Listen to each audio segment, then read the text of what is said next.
All right. Well, today on the podcast, I'm so excited to introduce our guest. Her name is Katie Soy. I recently met her in a program that I signed up to, and I instantly was drawn to her and knew that I needed to speak with her more. I could tell that we were very much on the same level in many ways in terms of how we communicate and just in very different ways, but both dealing with communication. So without further ado, I would love to introduce Katie Soy to everyone. Hello. Oh my gosh, thank you so much for having me. I was so excited when I first saw you on one of the calls in that program. And I was like, "Oh my gosh, that's so exciting." And we're also both big Taylor Swift fans, I believe. So there's also that connection, right? Oh my gosh, yes. But I should say that I always liked Taylor Swift, but the buzz and the excitement of this tour, I just thought I've got to get tickets. Like something came Oh over yeah. me.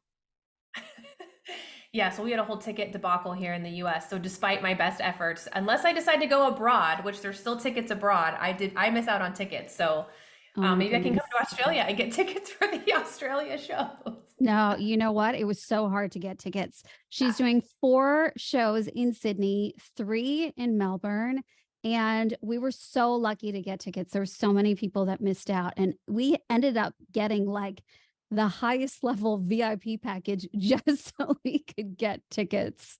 Oh my gosh, that's the way to do it. Had I known it would be such an issue, I would have like gone into it with that. But by the time we kind of, figured that out with multiple friends, and family members, anyway, that's a sad story for today, and we're focused on positive stories, but there is that connection. I'm happy that you're going. You'll have to tag me in your pics and your videos.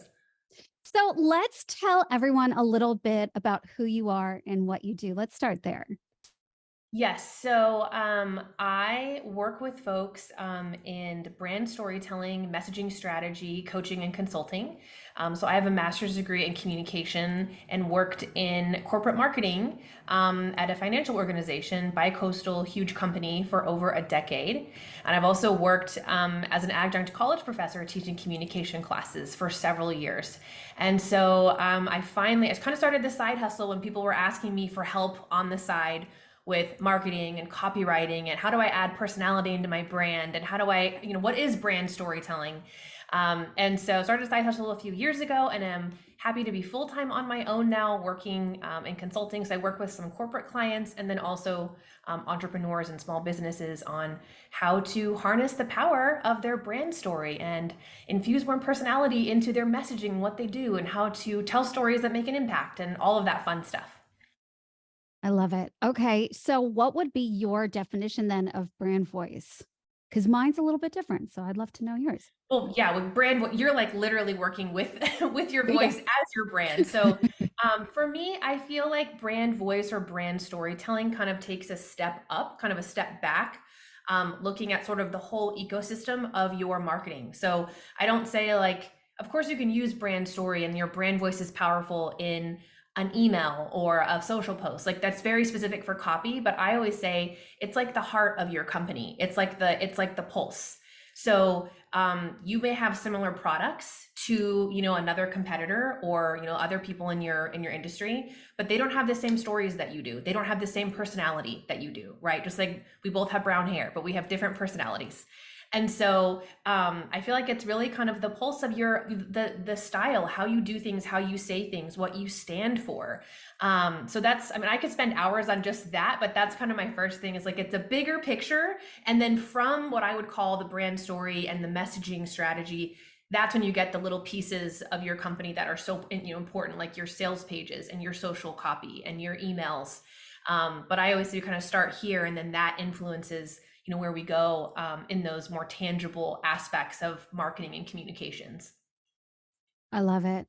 And so, do you find because the angle that I always work on it with my students obviously is the voice perspective, but what uniquely makes them unique and allowing that to be communicated via the voice? Is that part of the overall brand strategy of finding the brand's voice in allowing themselves to, I guess, open up and let people see them or their business or company for who they really are. Yes, that's 100%. I loved just the way that you phrased that. Yeah, because for me, we would use, I would encourage my students and people that I work with to look at how they can share stories to open up conversations, to open up, discussions about what they do, how they do it, how they're different, and really kind of frame their unique mechanisms, their products and offers through that lens, because that is a unique lens.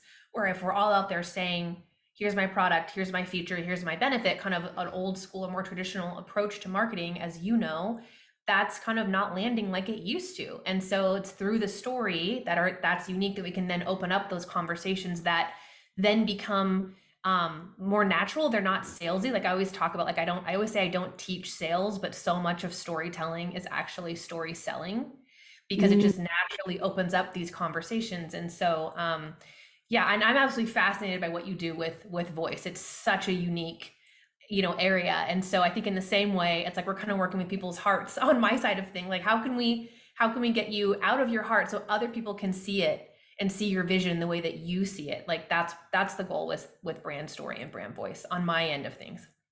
Yeah, I love it. They're very similar because, coming from the voiceover world, one of the first things they teach us is that you're not selling a product, you're selling the feeling the product gives you. And Mm, basically every is great, isn't it? yeah. And it makes so much sense. And to layer onto what you're talking about, when we're communicating, we're selling all the time, but we're not selling the thing that we think we're selling, the product or the course or the program or the this or that. We're selling something on a much deeper level. There's that we're selling the connection, we're selling the feeling, we're Yes. we're selling that moment between two people that comes to life and goes, you're my person. I want to work with you further. I want to learn about what you're doing. Right. I Yeah. love that so much, because so many people, I feel like I have to kind of say, like, here's why you need connection. And you're like, this is what you're doing. You're selling the connection, and stories are the doorway to that connection, or one way to get to that connection, and trust, um, and, credibility. And there's so much with story, and yet it kind of tends to be like the last thing people think of. It's almost like people go into it going, okay, I need copywriting, I need my sales page, I need my emails, I need my offer. And you do need those things. But that's why I always start with, like, well, what is it? I kind of come up here because I think everything flows when you have that in place. It flows from who you are. You're not reacting to the world. You're not reacting to, oh, I have to have this feel on my sales page, or, whatever it is. Like, you're going, okay, sure. Like I can respond to trends, or I can do what I need to do, or whatever. But it's coming from this place of you knowing who you are and who you're here to serve, and being confident in your own energy of sharing what you need to share, that you've gone through or that your customers have gone through, in a way that connects, which builds trust, which then makes that, I'll put sales conversation in quotes, that makes that conversation much more natural. So good. So, what are some of the ways that you can connect with your audience via story? Like, are there different types of stories that you would utilize in your content, for example, versus when you're in a sales situation? Yeah, that's a good question. So I think, I guess the way that I work with most of my clients would be to teach them how to create, how to add stories into content creation, into teaching, into training, even into their programs and their curriculum. So even not just the front end, but the back end as well, Mm. in a way that connects and builds trust. So you can use story in sales conversation. Absolutely. I would say I probably lean more into strategy, which is kind of another one of the pillars that I teach into the sales conversations. And I feel like you don't get to those sales conversations until they've connected with you on some of your stories. So that's a great question. So for me, I think one thing about stories is we're always living life. So we're always creating new stories. And so understanding the framework for how to harness a few stories will serve you well in the future, because you can always go back and go, okay, how can I, like, here's a new thing I'm going through. Here's a new experience that my family is going through. And I really know that my clients, once I get to the other side of this, I know that my clients will be impacted if I can share this in a meaningful way, right? We've all felt that. So the frameworks I look at are, A, we need to know your origin story. Mm. And so I compare this to, like, if you look at even in Marvel, like, there's superheroes that we all connected with.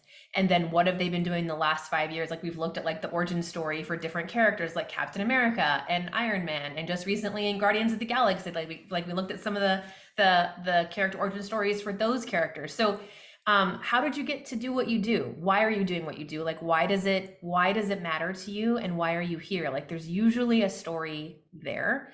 And then the other stories I kind of group into one bucket, which I would call your signature stories.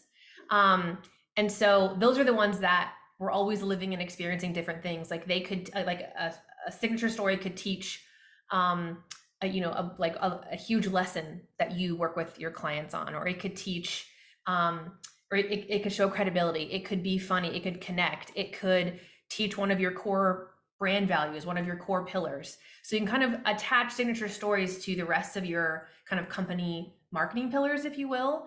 But those are more so for example, Brendan Burchard is a really well-known example. His origin story is the car accident story. If you're familiar with him, like that's something that like that changed his life. He didn't know if he was going to live or die, and that changed his trajectory.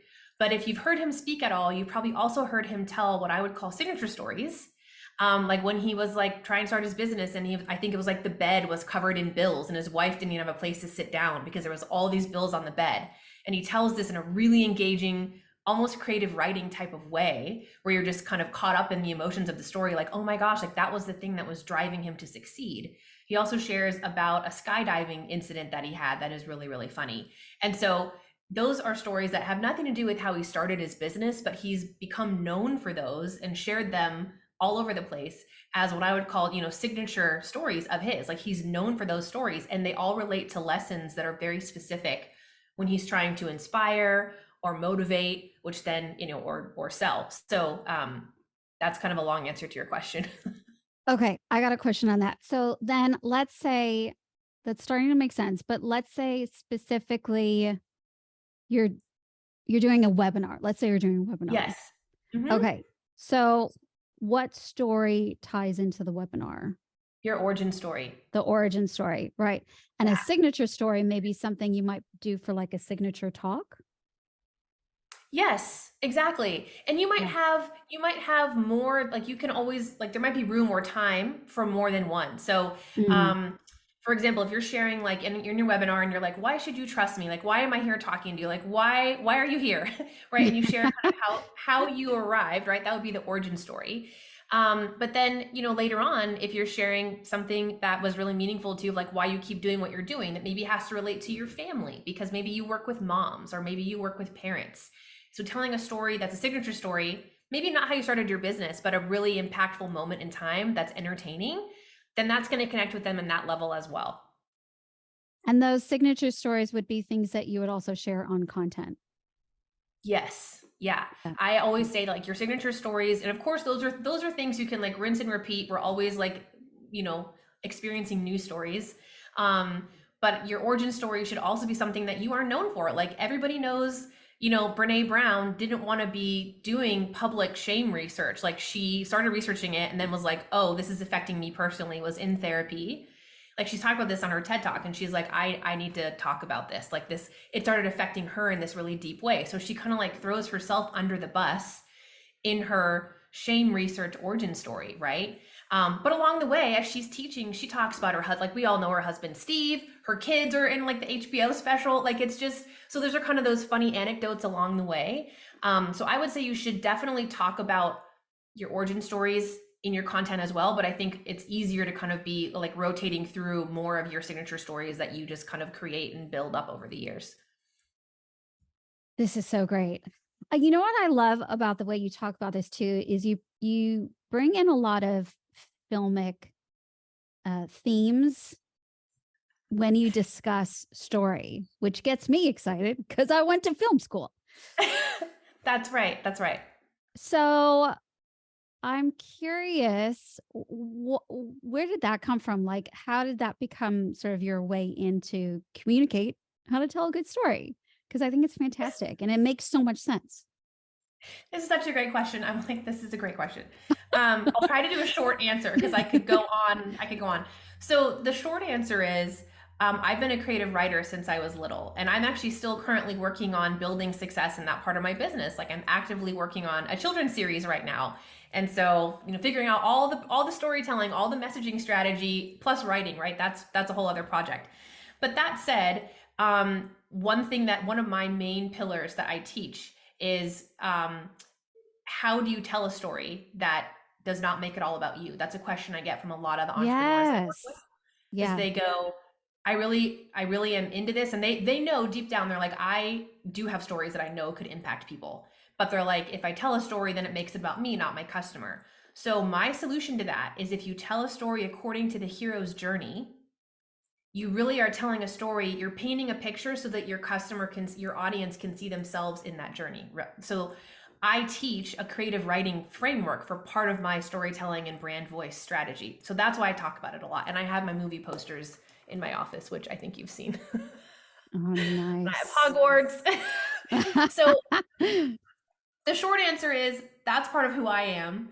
And the long answer is it's actually part of my tested framework that I use with clients is how do you tell a story according to the hero's journey? And some of the best examples of how to apply the hero's journey to stories that you're telling that my clients are telling is look at how it's done in films like Lord of the Rings and Mm, Star Wars and Harry Potter that just are these really obvious, like The Matrix, like just really obvious examples of how you can bring in and tell a story. So um, yeah, it's a big part of what I do, and it's part of who I am. It's part of my personality, and so I'm always telling my students and my clients like bring your brand personality. Like it cannot just be just the facts in your business copy on your yeah. website. Like you need to be like, why should we work with you? Like you need to just be showing who you are to attract your people. And so that's my way of living it, but it's also like hugely related to one thing that I teach. So thank you for asking.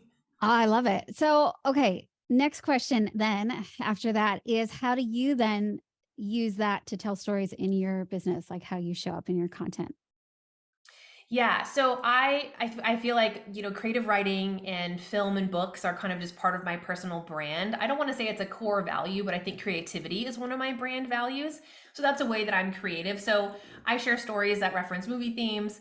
I talk about like movie themes and being like, here's how you can, do things like in Guardians of the Galaxy, like share a little bit about who you are, like help us get to know the characters, right? So I try to use it as fun teaching moments.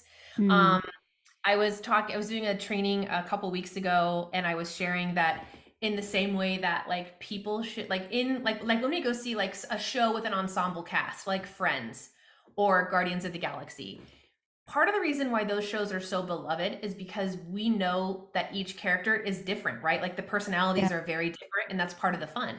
And Yeah. so in the same way, like people should know what your personality is. Like they should know what they can like we know that the character of Monica Geller is different from Rachel Green. And we know that Gandalf is different from Frodo, right? Like we know what to expect and you become attached to those characters and you can get attached to a brand in the same way. Like look at Mm, Nike and Brene Brown. Like you look at these brands and you're just attached. Taylor Swift. People are so yes. attached to the different stories and backstories, right? So I guess it's my silly way of teaching what I teach and like bringing in an example of what I teach. So it, like just using it in my content. I talk a lot about it in my actual course. Like it references the hero's journey. We give examples on, Harry Potter and the Matrix and all of that.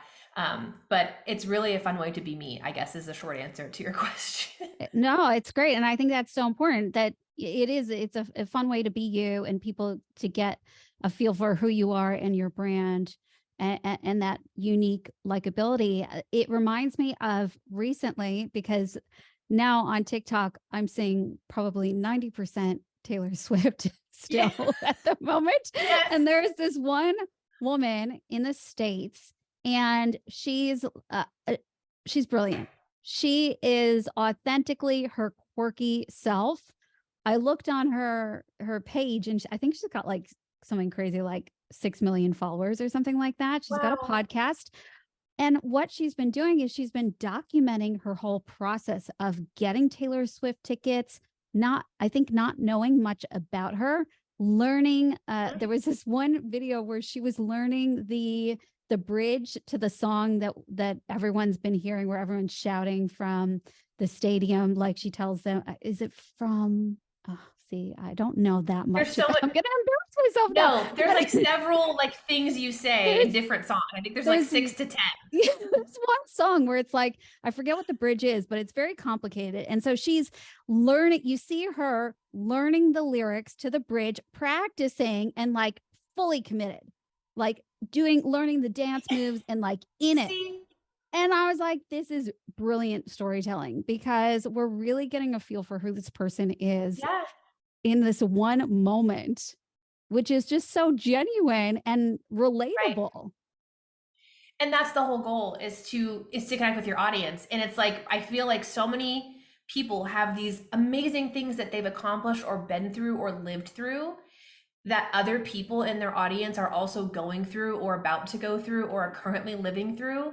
And when you like raise your hand and go, I'm going to tell this, and of course there's strategy, and I get it. Like if you're worried about like verbally vomiting or oversharing, I get all that. But I'm saying if you can raise your hand and like share in a genuine way, you become that lighthouse. Maybe it's lighthouse for funny or clever, or maybe it's actually for like empathy and going through it with you and going, I've been here, you can get here too. But it's really powerful. And I feel like part of my deeper purpose, I feel, is helping people understand that they're not alone in this world. Mhm. I know that's a really oversimplification, but I feel like stories are the way to do that in my little corner. Whether you're sharing an authentic story about your life to help the person that you're meeting or somebody that you're serving in your audience, that's huge. And when you're in a moment of life that's dark or hard, we have the tendency to go, I'm the only one that's ever been through this, or other people have done it, but they haven't screwed up as much as I have, or they haven't been as horrible as I have, or they haven't had all this stuff happen to them. You know what I mean? Like we get into this comparison mode.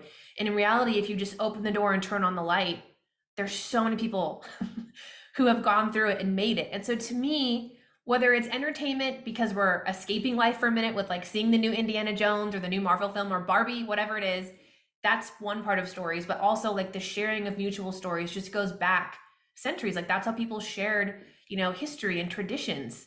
And so I think there's something really special and reverent about it too, in kind of a maybe a nerdy way, I guess. I love it.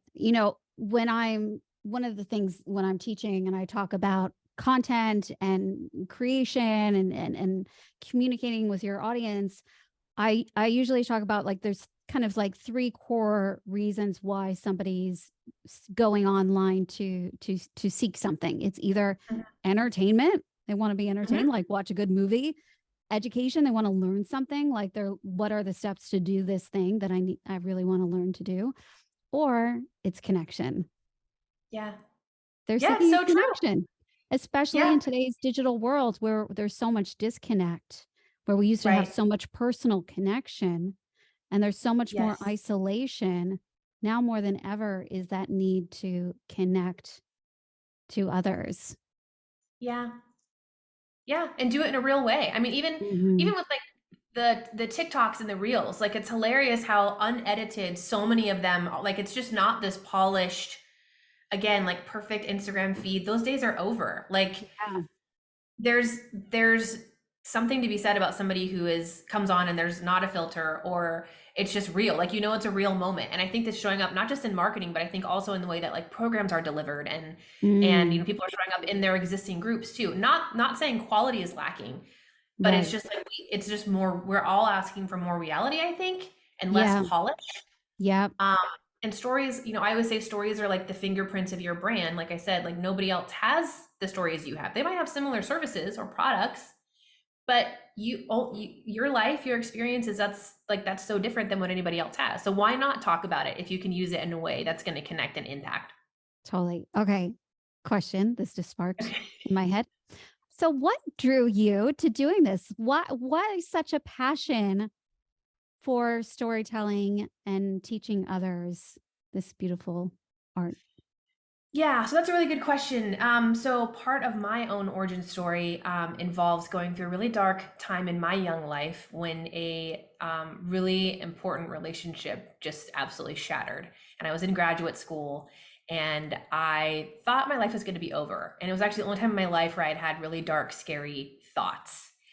And I remember I had made a deposit to go on the study abroad trip to Thailand. And I went in to cancel the trip and they were like, you've already made your deposit. It's non-refundable. And I was like, at that point, I would have like lost more money than if I had just gone. And I was like, okay. So right after this really dramatic Taylor Swift-esque breakup happened, I'm like on a plane, first time really out of the country other than like Mexico and Canada. And I was flying around the world. And there's a picture of me the night that I left at the airport in Seattle at 2 a.m. And I am like ghost white with the group of people that were going on this graduate school trip. And I was studying marketing and communications. I was studying all the things that I was passionate about. I remember on that plane telling myself that if I felt like a failure, I felt like just, I don't know, the worst person in the world at the time. And I was like, I'm going to create a persona that doesn't let people in, so that this isn't visible because I'm too young. This is embarrassing. Like this should not be happening to me. Like it was just very like you never picture yourself, young divorcee, like dealing with all of that. Like it was just something I'd never imagined. And so what was so funny about this statement is like this was this very like deliberate thing on this like very dramatic 16-hour plane ride.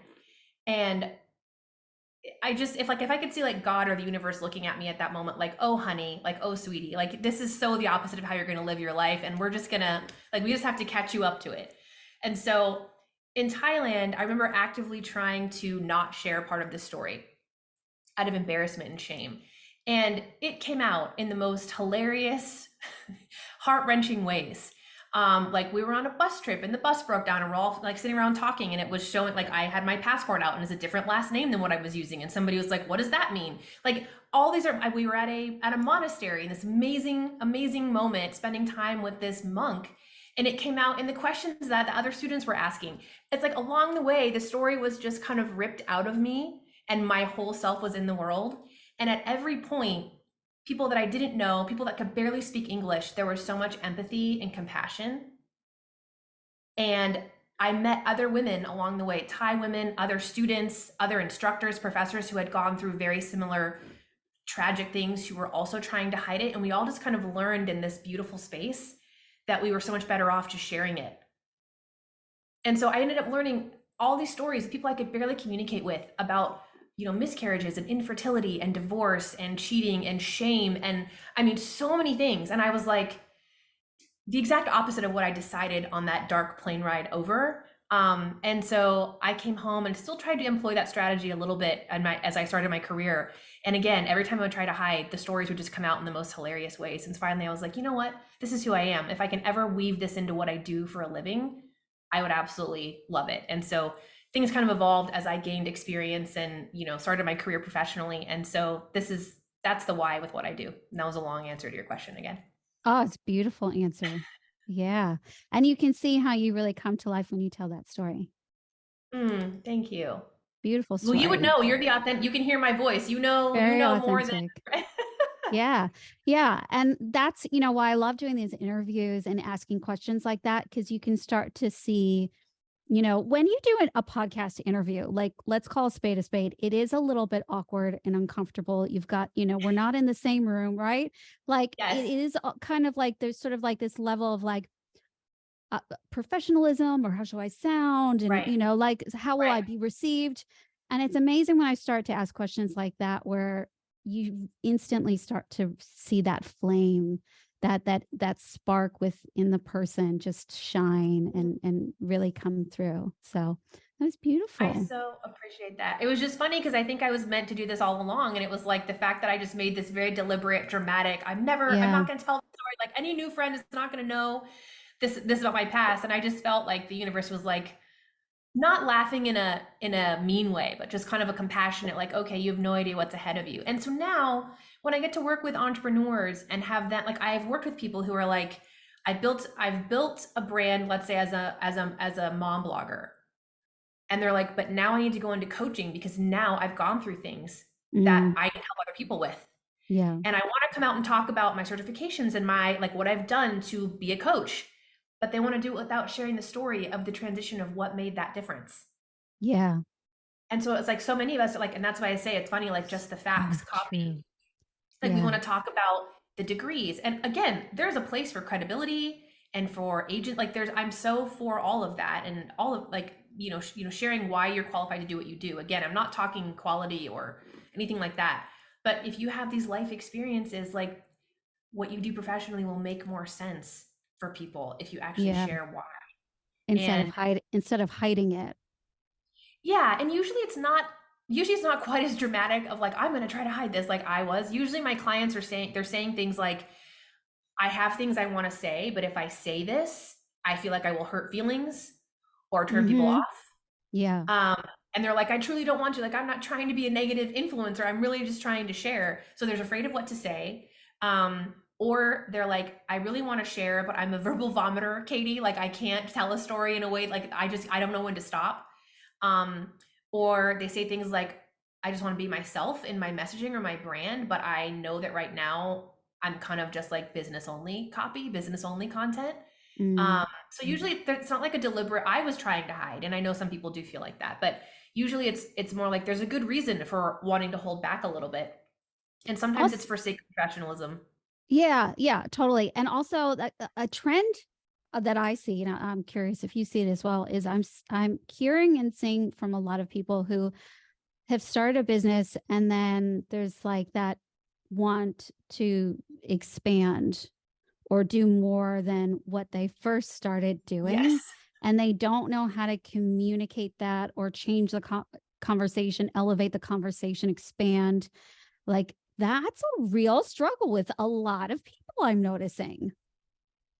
It's so funny that you use that word elevate because somebody was just one of my one-to-one clients who is continuing to work with me just recently was sharing that with me. She was like, I feel like this elevated what we were talking, like this elevated how I show up.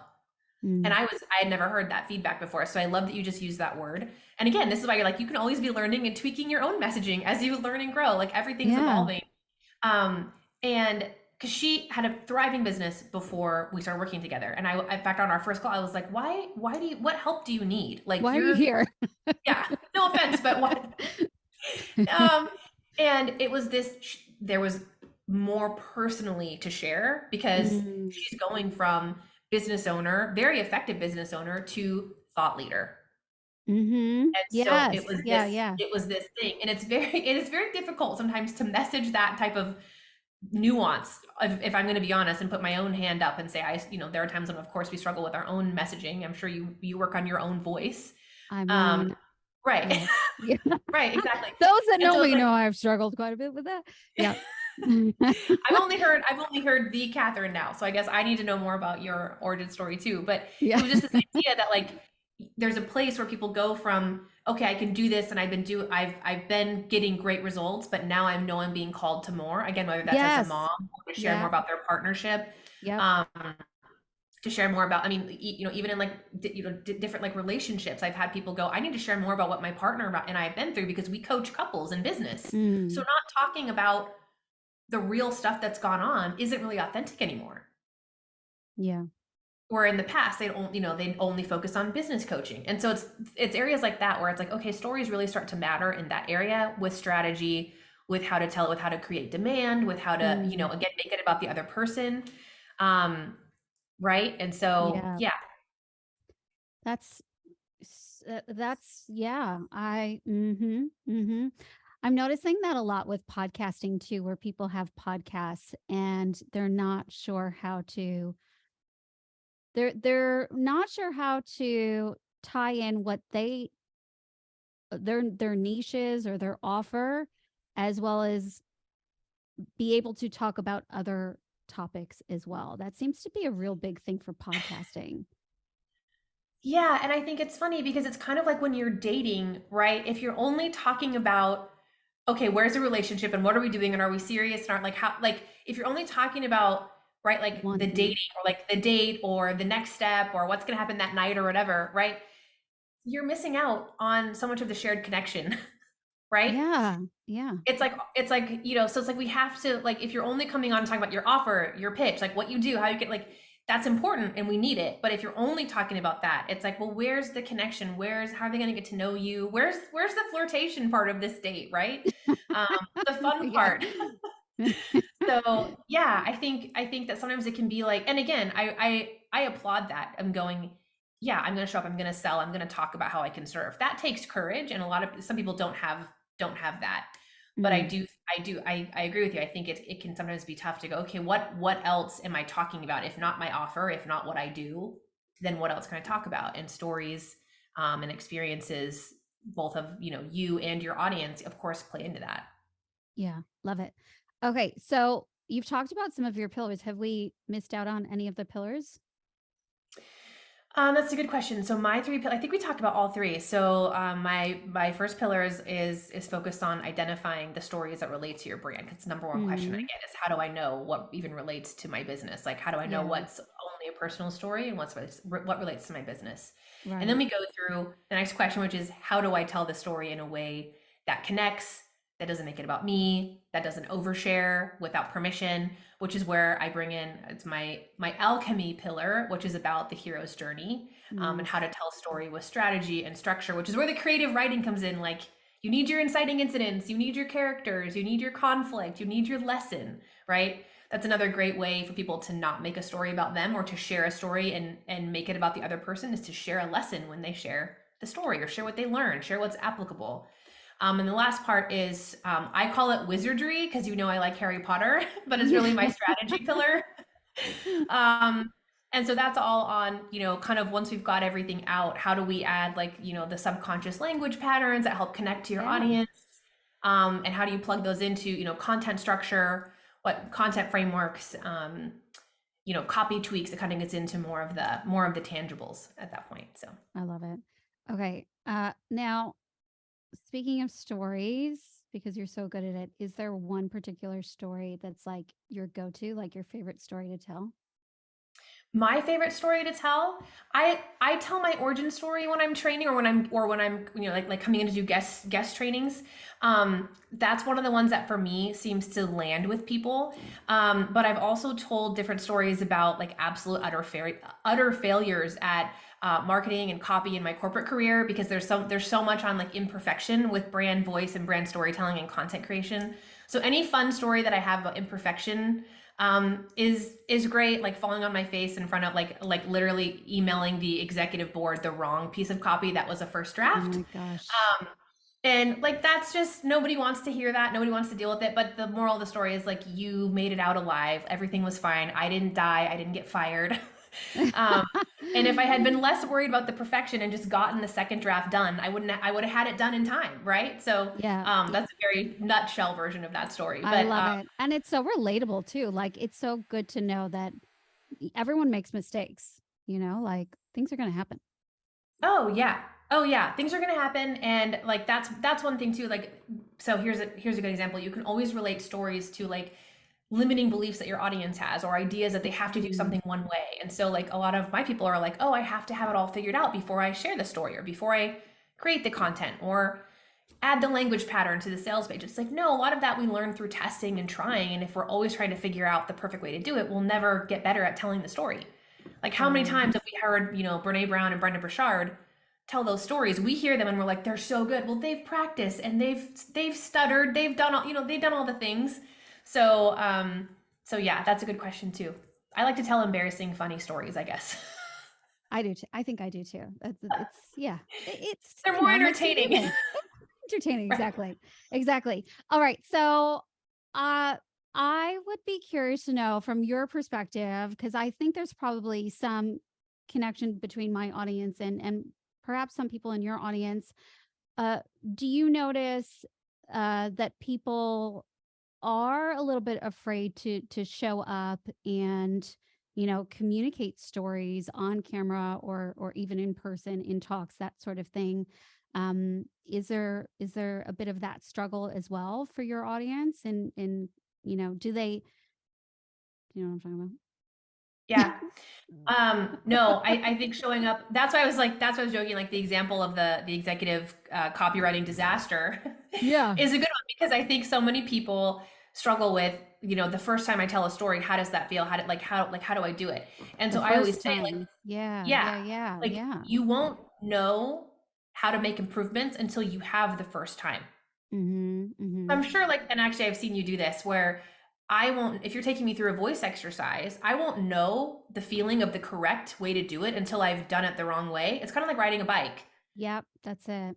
You can't, like, I can read a book about the bike and I can get a coach to ride a bike, but until I ride the damn bike and you feel like what feels right and what's off, or like with you, I've seen you work with people where you're like, oh, try it again. And like, I've seen them go, oh, I can tell the difference that time Mm. versus the time before.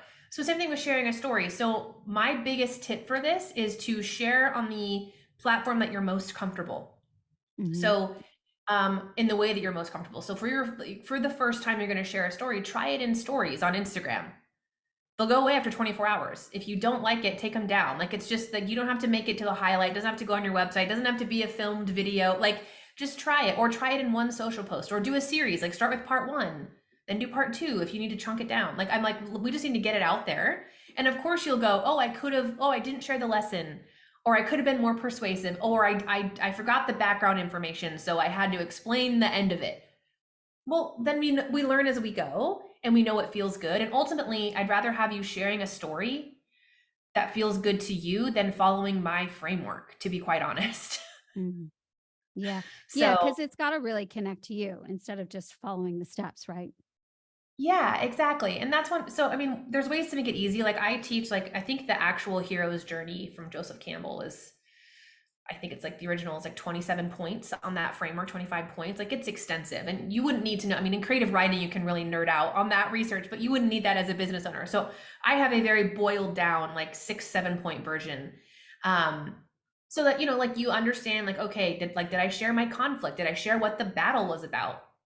Right? Like, did I share that this was what I wanted? Right? Like, I was going to Thailand, I wanted to hide who I was, and then all of it came out without me trying in a number of embarrassing situations. And so it's like, that's the conflict, is I was actively trying to hide. And so what are you going through? Like, what do you want versus what happened, right? Like, let us know, because that's what makes a good story. And share the lesson. Like, tell us, like, why did this matter? You know, tell us what your audience can learn from it. So there's so many things you can do too. You can tell a story and go into teaching, go into like a how-to or educational content moment. You can tell a story and go into sales. You could shift a perspective and like change an old belief. Like, there's so many things you can do with it. So it's really a flexible. I think there's a flexibility with stories, with content creation, that is unique as well. Love it. This has been so wonderful to chit chat with you on the podcast, learn more about what you do. I think you are brilliant at storytelling and would love others to get in touch with you. So, if anyone wants to get going on their storytelling skills and work with you on their communication, what's the best way for them to find you? Yes, you can go to my website, katiesoy.com. And I also am on Instagram at Miss Katie Soy on Instagram. And I have a link tree. I think I sent you the link as well. I have a free guide. I call them, I guess, journal prompts, like things to get you going to start to learn to share your story if you're wondering about it.